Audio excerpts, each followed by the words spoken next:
Well, welcome everybody. I'm Sydney Elliott, and I'm the managing editor of Fireweed these days. And I'm really happy to have another one of our readings, even though it's not in person and on Zoom. I'm really happy to see all these great faces.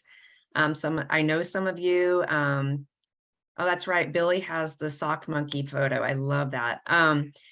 And seeing some old friends and hearing some old friends is always just warms my heart. And this last issue of Fireweed, which we're kind of looking at, even though it's winter 2022, it is dedicated to our dear friend and past editor and founder, Anne Staley. So I kind of want to bring kind of her spirit into this reading as well. And so we are working on our next issue. We had a call for submissions. We are going through the submissions process right now. And so our summer 2022 issue should be coming out shortly. But we wanted to kind of feature the readers or some of the poets that we had published in this last issue, and kind of keep the tradition and continue to build our community and bringing Fireweed back to, oh, there's Rachel. So we have a couple of Fireweed staff here, which I'm super excited about. Garrett Brooks is our web designer and creative director is, I think, our title for him, but he's the one that is responsible for making Fireweed look so lovely, as well as making all the audio work. And that's a lot of work. That's a lot of volunteer work too. And he does that on his own, in his own free time. So that is amazing. And then we have Rachel Sandel. She is the one that has been faithfully archiving and scanning every single last print issue of Fireweed since its inception. So again, all volunteer. It's huge amount of work. And so I really appreciate that she's here as well. So give them a little, little clap as far as, we do have a really good team. We have potentially a new board member that's going to be signing on, and we're going to continue to just kind of plug away and with our 2 issues a year, and hopefully have some special issues coming up as well. In this summer 2022 issue is also kind of a special issue. We tried to focus on giving the voice to people who have either moved away or come back, or maybe they're transplants. Oh, Francis, yes. Thank you, yes.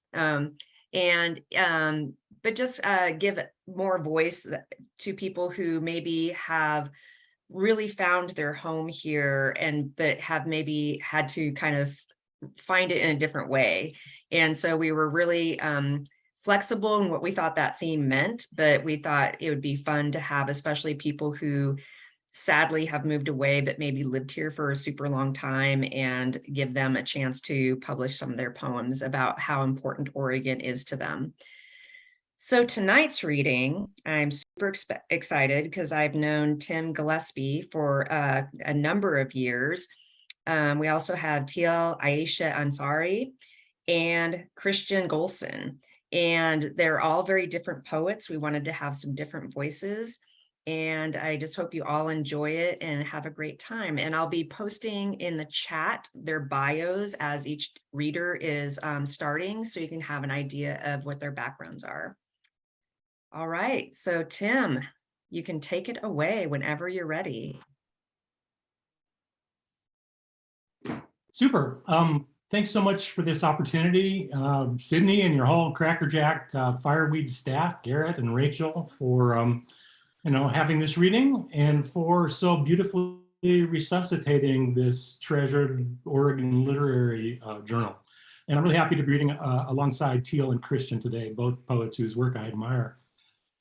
I'm going to read 3 poems that have been published in the latest 2 issues of Fireweed, and then if I have an extra minute or 2, I'll throw in something else. I was pretty interested that from the batches of poems I submitted, Fireweed chose for 2 different issues 2 extended poems about my parents, both of whom are gone now, And both sort of have a little bit of a subtext about the lure of Oregon for people from California.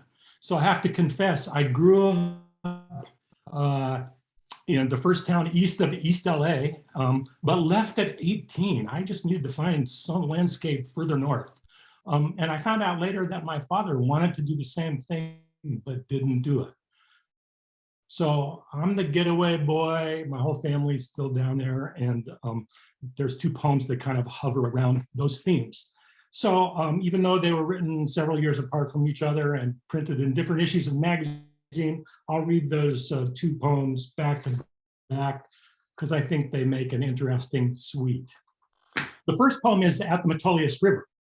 And if you haven't been there, it's a beautiful 25-mile tributary of the Deschutes River in Central Oregon. And it starts, its Genesis point, it comes bubbling out of this stream, just miraculously, it seems, from nowhere, although it's been collecting underground from far away, right at the base of the big volcanic cinder cone of the extinct volcano that we call Black Butte. Anyway, so this poem was generated by a camping trip with my son Josh that I took there many years ago at Camp Sherman, on the Metolius River. At the Metolius River.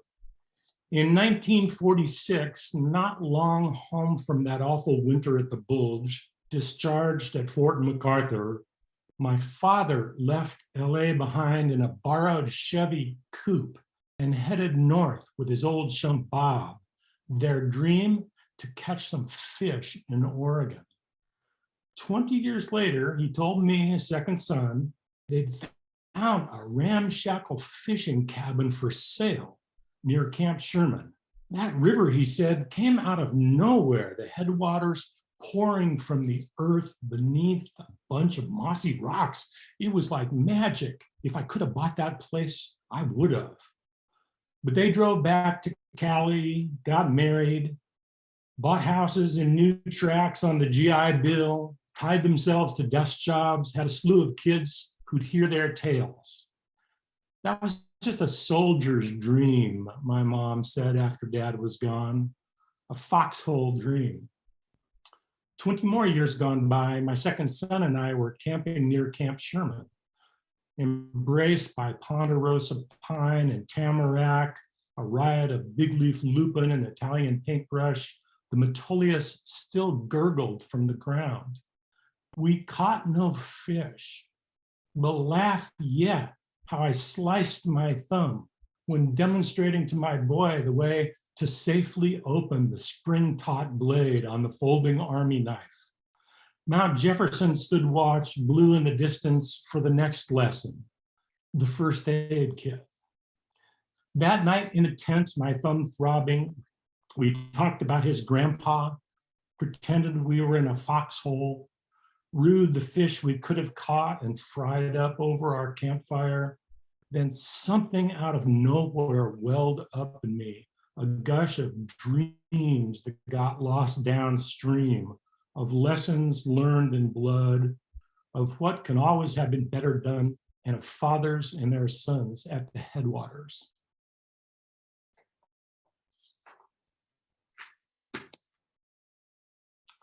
The title of the second poem comes from a section of a how-to book on painting that my mother bought me when I was a kid.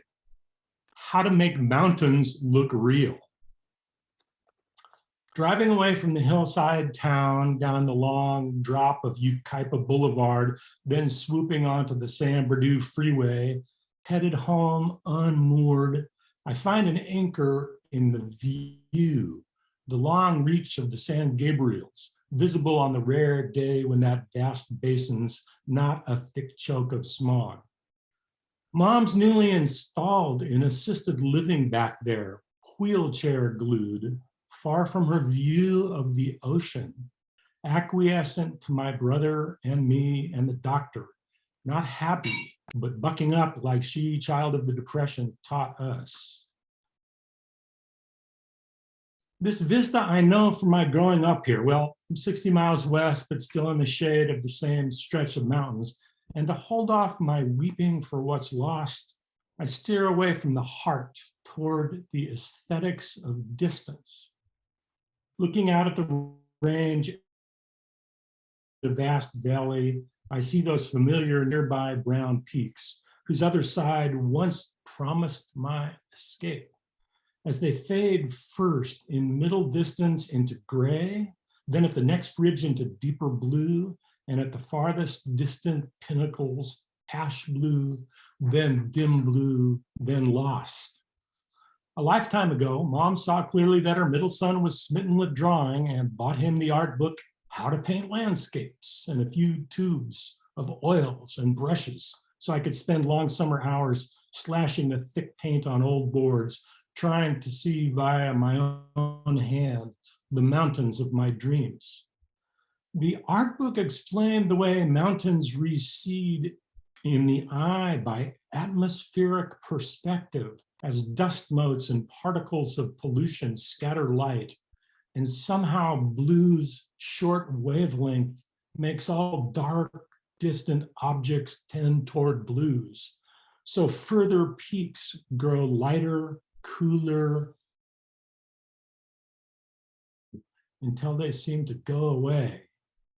Now, I'm the one who went away, who vanished to a farther state, who visits 2 or 3 times every year, while older brother and his wife and kids bear all the ongoing burdens of managing Mom's years and pills, complaints, caregivers, falls, and ills. While I can show up, slap some color on the scene, talk old days, pose perspective, laugh, and leave, spared all the sharp-edged focus on harder truths. I'm at the start of a 1,000-mile road trip back home to green, rain-soaked Portland, in the lee of larger mountains, the landscape that took me from here lives ago. Driving away from my mother, maybe for the last time, remembering all the lessons left, that we must buck up, must see clearly, and know that mountains we count on always being there grow in distance, more blue, more indistinct, and more beautiful before they fade away.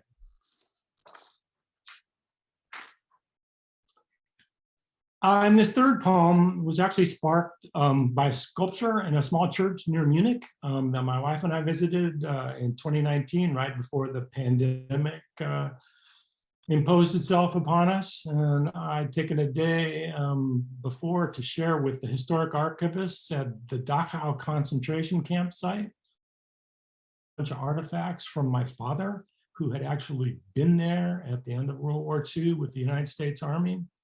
And I'm always struck by the monstrosities, the scope of the monstrosities committed there, from slave labor to extermination.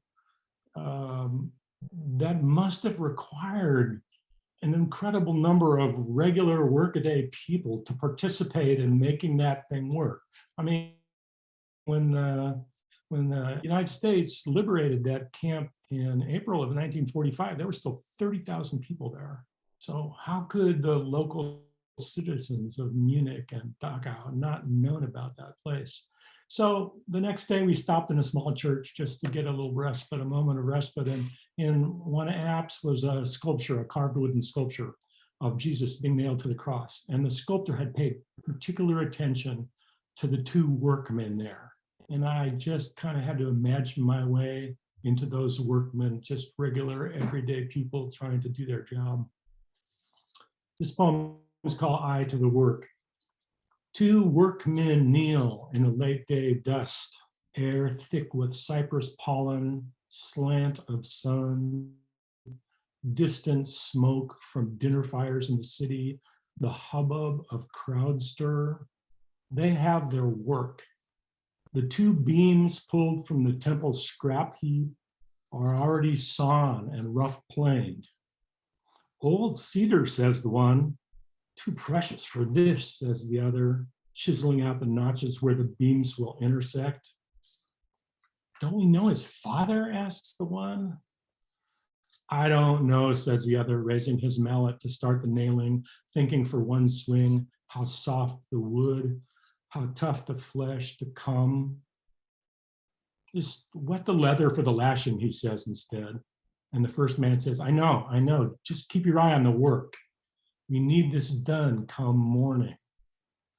The reclaimed nails bite the wood, the hammerer attempts to knots. His comrade eyes the ground hole to hoist the thing into, considers how to wedge it upright. Proud craftsmen in the Guild of Carpenters, they want the beamwork true, are blessed to do good work. May we take care to do good work and be forgiven all we overlook. And just so you don't think I'm an irredeemably grim writer, here's a little quick bonus poem that was in my 2020 collection from Moonpath Press, Old Stories, Some Not True. And it was originally a gift for our son Nate and his wife Kate as they moved into a new house. It's called Housewarming. May God bless this home, and may the window panes sing in the sun, the roof beams settle smug in their brawn, the floorboards groan in unpolished pleasure, the nails hold sure, snug in their grip. May the teapot toot stoutly when it's coming to port, the faucets pour out their gurgling hearts, the flap on the post box get snarky junk mail, the broom and the pan tisk tisk over dust, the bedroom keeps secrets, the kitchen spill beans.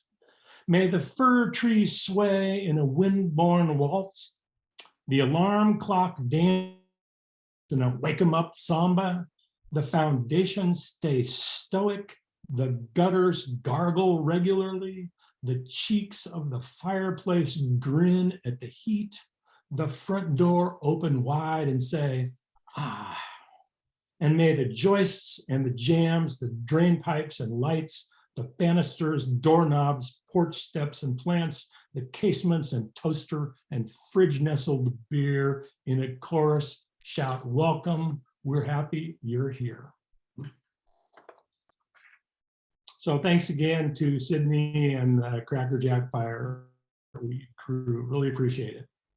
Thank you so much, Tim. That was wonderful. And the poem on the good work. Wow. I don't know if I'm sure a lot of you on this call, I'm just guessing, are watching the Ken Burns special this week on the US and the Holocaust. And it is, whew, we need to revisit that once in a while, even though it's hard. So I really appreciate you sharing that piece. Really do. So our next up, we have Tiel, and I'm excited to hear her speak. So I haven't heard her read yet.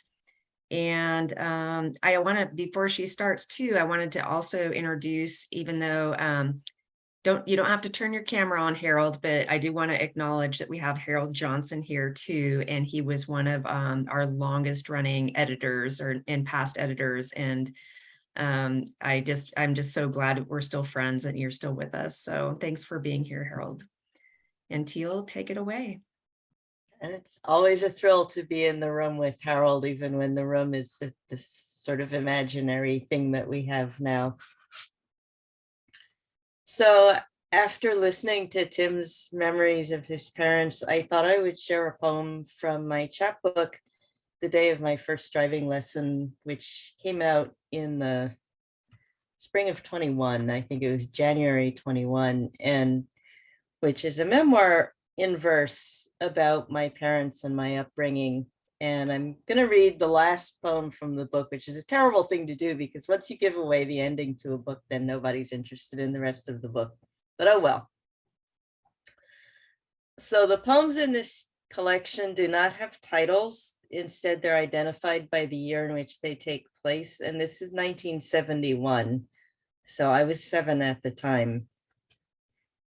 That day, we drove and drove across savannah to the end of pavement, the edge of jungle. Then roads of red dirt up the face of the great rift, my father steering round hairpin bends with no guardrails. Thousands of feet straight down, the bitter lake stained pink with vast flocks of flamingos. onward through fields of upland wheat, then forests toward the caldera's rim. Near twilight, a shadow stalked the road's edge. It sat on its haunches to watch us pass. It looked in the window, into my face, close enough to touch. Its coat was yellow as dead sun-dried grass, rosetted black as densest shade, eyes steady and gold. Afterward, my father said he was too stunned to think, to stop, take pictures, anything. My mother said it would have spoiled the moment anyway, but she was sorry to not have a photo. She was the one who posed the family for portraits, caught candid moments on Kodachrome, assembled albums, made montages, printed calendars with sepia photos of our great-great-grandparents. No regrets, Ma. Da at the wheel, you beside him, a leopard on the shoulder of a dead volcano. I see you now and always.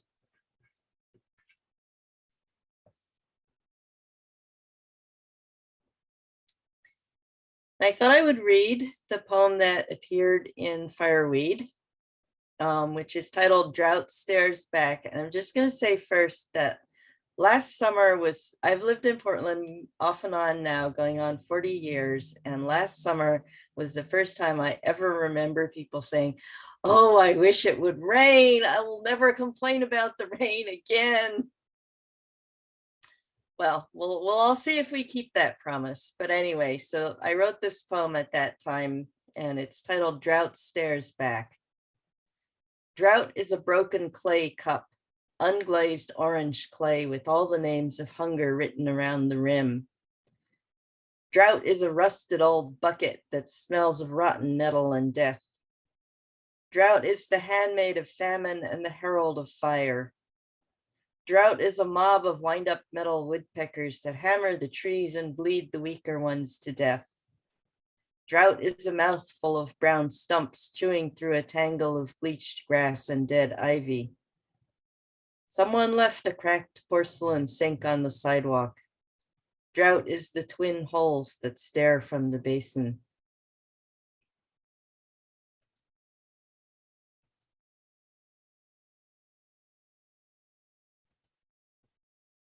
Oh, good. So I'm glad people aren't completely disinterested in the day of my first driving lesson, having heard how it ends. Here's another more recent poem. This is fairly obviously a topical poem. It's titled In the Rooms of the War. Atrocities, monstrous afterbirths from the womb of war are live streamed to the world. We're all on Zoom with the war. The World Wide Web, chattered out by millions of Babbage machines, replaced the old Iron Curtain, woven on the clattering looms of war. The info ecosphere bulges, bloated with blood, swollen on key click counts, global consumers doom-scrolling war. The gas pump death rattles, hose swinging empty, ghost chains of a spectral economy junkie sucking at the fumes of war. Instead of a bomb-filled night, may there be darkness and peace. Over a sunlit field, song of a lark in peace. At the end of all my prayers, God, hearken, peace.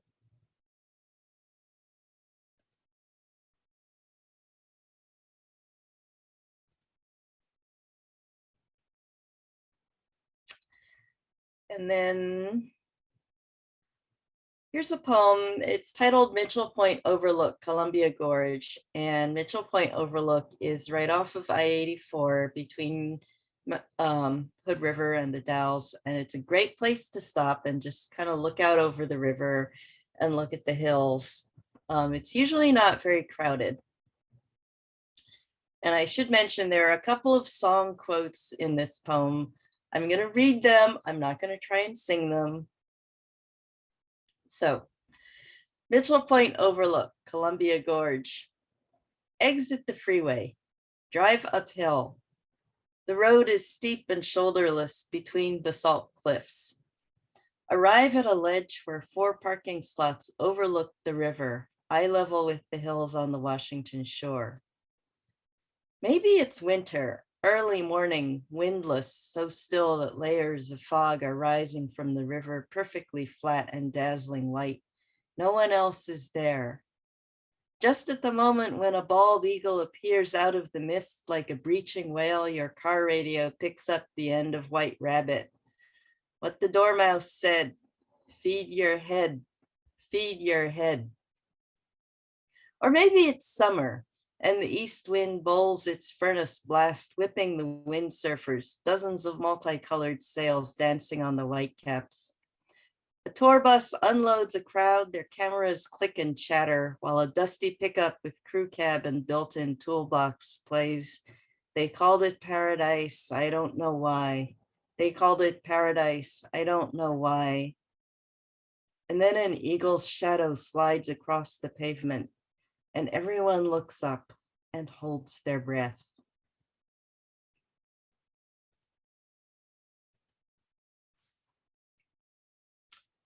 I'm going to close with a poem from my most recent book, Dervish Lions, which came out very beginning of this year from Fernwood Press. How's that? And this poem is titled, Brother Death, Won't You Walk With Me? The path through the forest is dark. A bony hand is more comfort than no hand at all. The rapids roar with white spray. Your teeth gleam beside me. The path winds through a tight gut of stone. Click, clack, say your fingers. Sun glows on the peak of the mountain before us. Sparks in the eternal night of your eye socket. The angels are arguing about whether I should go on. You stand silent and motionless. I drink emptiness from the bowl of the moon. You have taken the unfinished book from my hand. Thank you.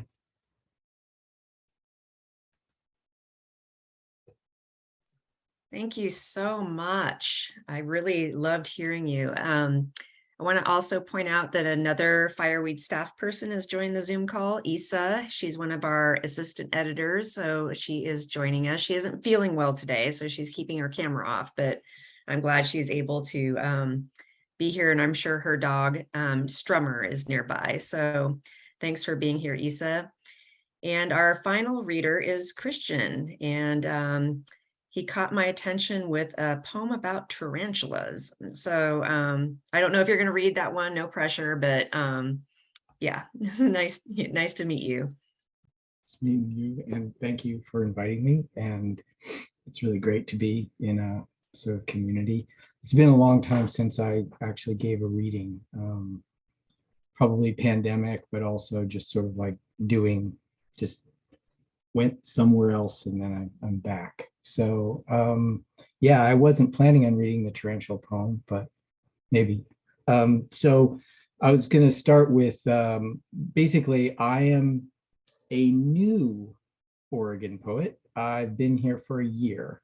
I crossed the desert. I came from New Mexico. I crossed the desert back during, it was basically just like you could barely see, you couldn't see any mountains across all the desert last year.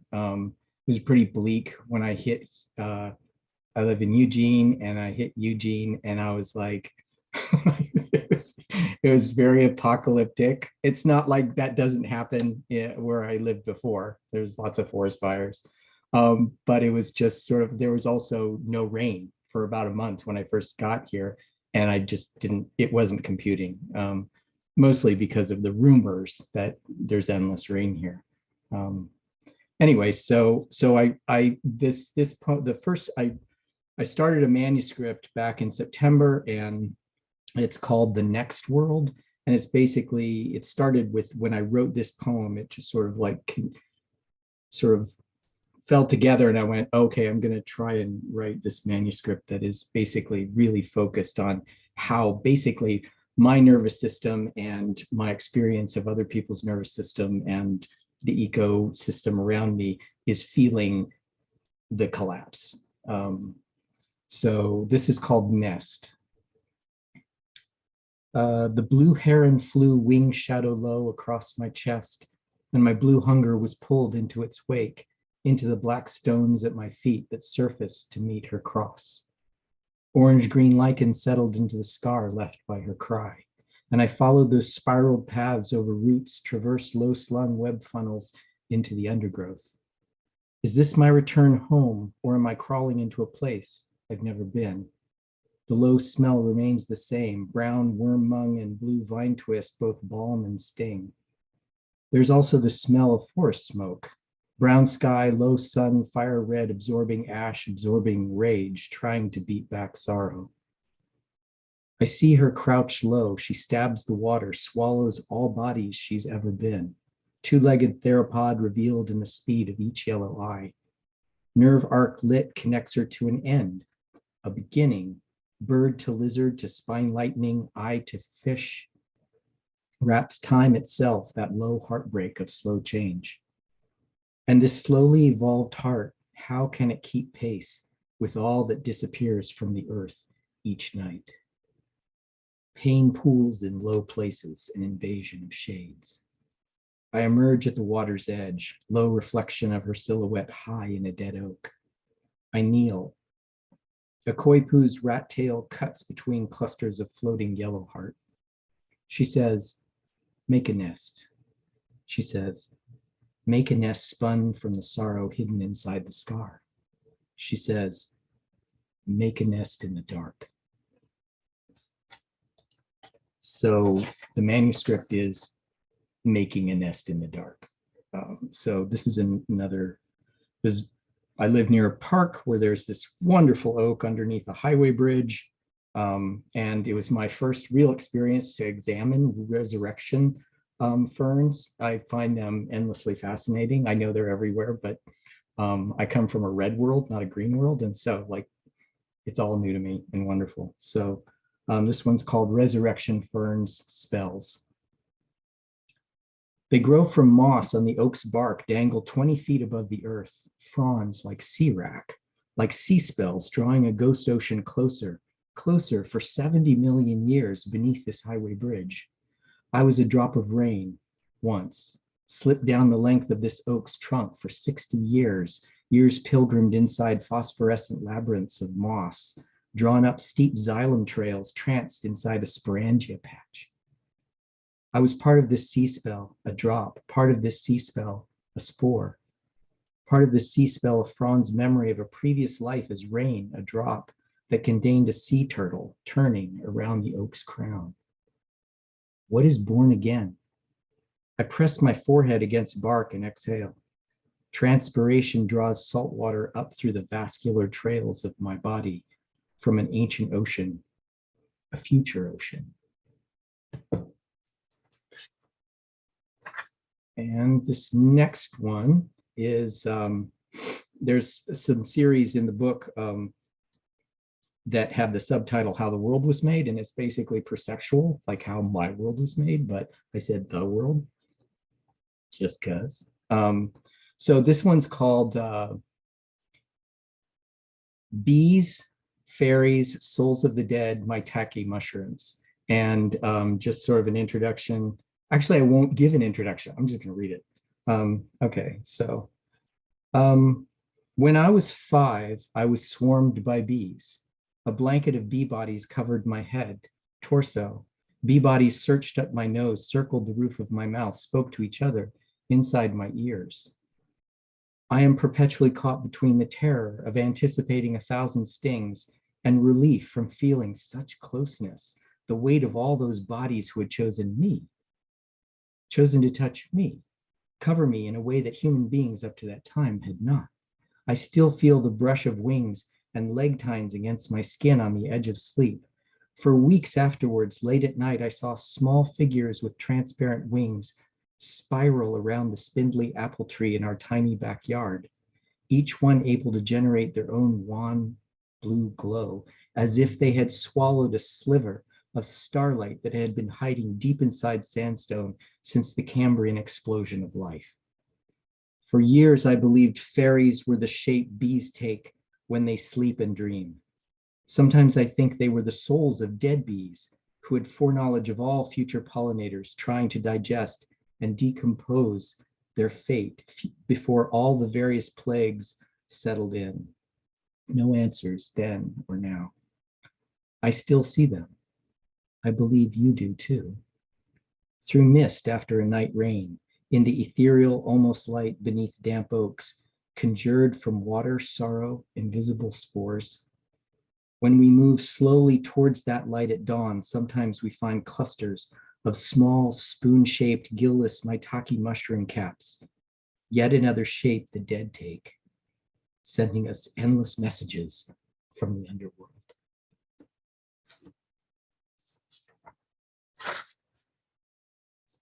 Let's see, where am I at?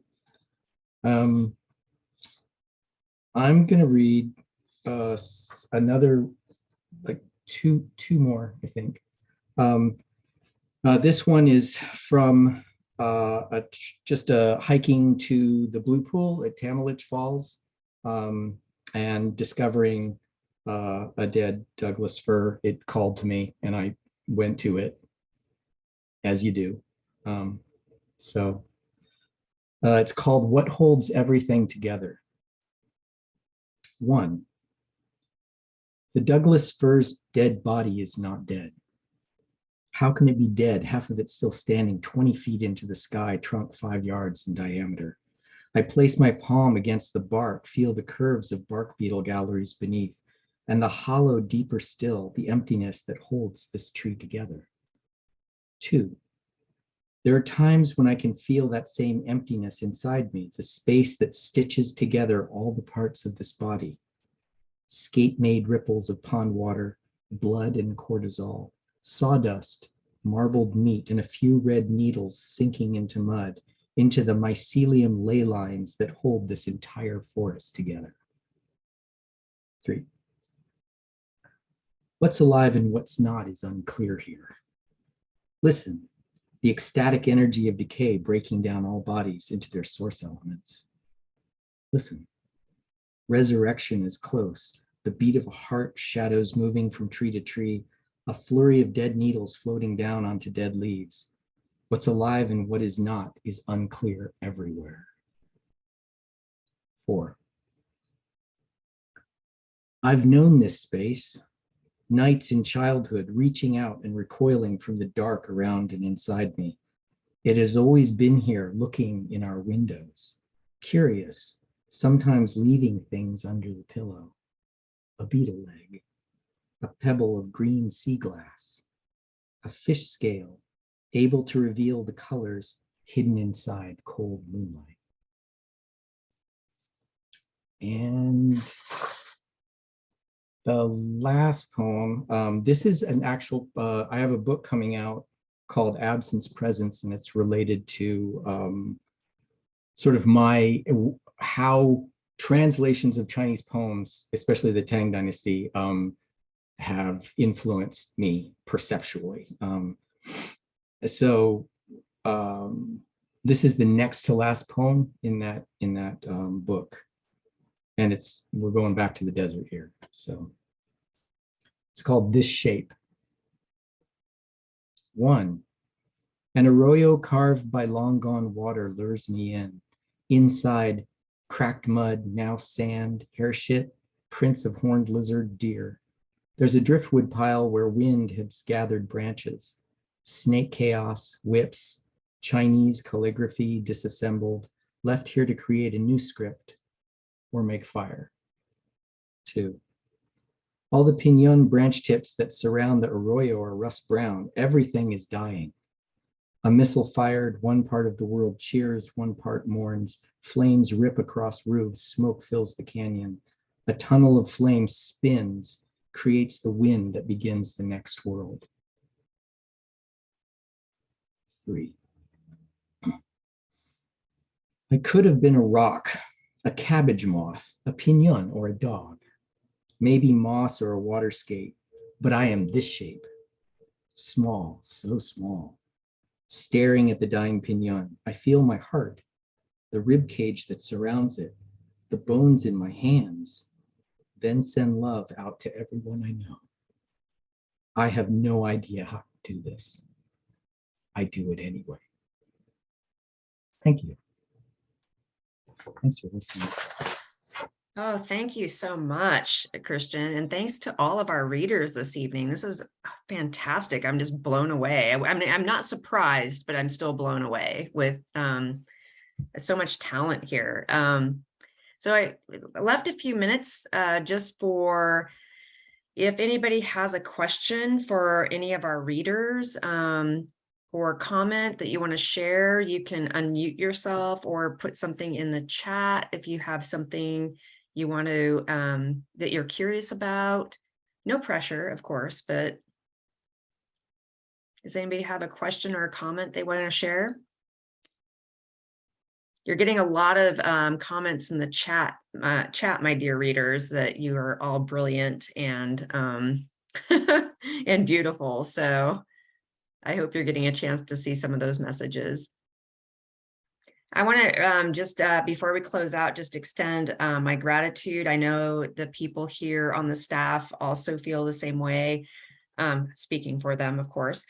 We just appreciate everybody's support in, you know, this endeavor has been really close to my heart for many, many years. And the pandemic gave me and us a great opportunity to kind of bring Fireweed back. And we hope to, we're open to suggestions. We hope to have a print copy again someday. And we're just trying to really establish a legacy of Oregon poetry that hopefully that will be enjoyed for many decades to come. So, and I just want to thank our founders who are no longer with us and all of our previous editors. And then my, what'd you say, Tim, my firecracker crew? I like that a lot because they are. And all of them have full-time jobs, and this is all something we do on the side. So we just really appreciate the support of the community to help make this happen. It's really helped get us through the process of reestablishing us as a nonprofit and just the day-to-day work, whether it's Rachel like scanning old copies of archived prints that Harold Johnson gave us a whole bunch of those, almost 30 years of poetry. And so, yeah, I just want to extend our gratitude to everyone in the community. So thank you so much. So I will, we'll end it here. And, oh, yeah, thanks. I love the comments. Thank you. And please continue to keep submitting, subscribing. We're not making a ton of money off this. This is not the point. We just really want to archive the best poets or best Oregon poets that we've ever had. So, and thanks for joining us this evening.